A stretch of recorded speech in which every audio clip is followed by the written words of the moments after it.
C'est pas hyper fun, désolé.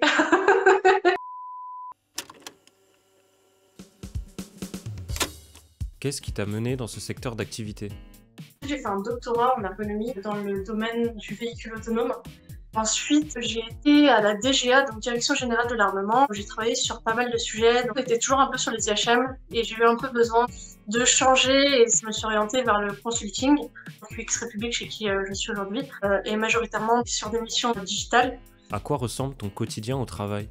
Ça dépend pas mal des projets. En gros, sur un projet, on va passer par des phases de compréhension de l'activité avec des observations, des entretiens avec les utilisateurs, l'analyse de données. Donc, il y a des phases de modélisation de l'activité, pas mal d'idéations, un peu de prototypage, donc des tests utilisateurs. Une fois que c'est implémenté, moi je fais aussi du suivi post-implémentation. Peux-tu me donner un avantage et un inconvénient de ton poste?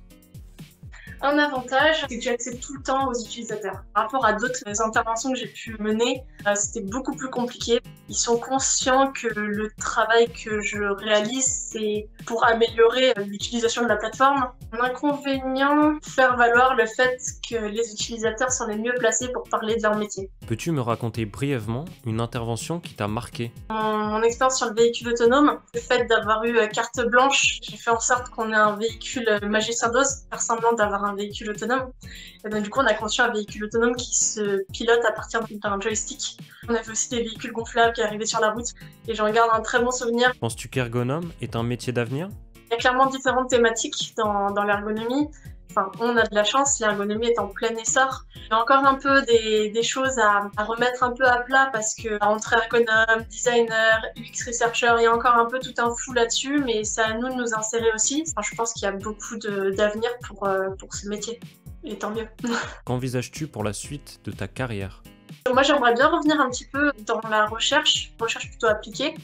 La prochaine étape, ça serait peut-être d'essayer de monter un pôle recherche dans l'entreprise où je suis ou ailleurs. Enfin voilà, c'est vrai que ce côté un peu recherche pour aller plus loin dans nos analyses, ça me manque un peu aussi. Quels conseils nous donnerais-tu en cette fin d'année de M2? Premier conseil, bien développer son réseau et deuxième conseil, rester fidèle à ses valeurs, je pense.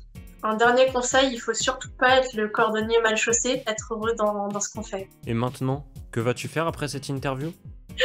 Je vais aller me balader un petit peu, prendre un peu l'air, malgré la neige qu'il peut y avoir, et justement profiter un peu de tout ça et profiter de la neige qui est encore dehors.